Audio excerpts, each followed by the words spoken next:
вы думаете, почему важен День семьи в Казахстане?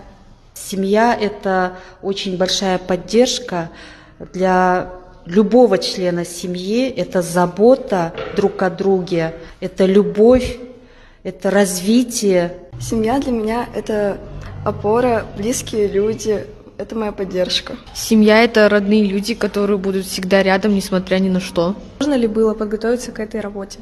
К этой выставке я готовилась более полугода, так что считаю, что да, было довольно сложно.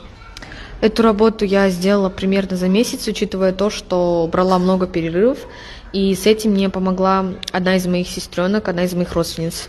Какие ценности наиболее ярко выражены в работах учеников?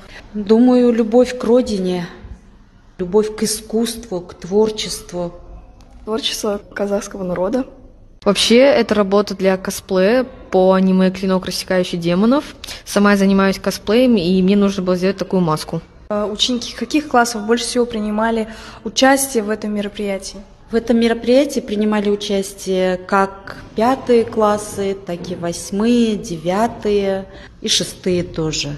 Планируете ли вы еще проводить такие мероприятия?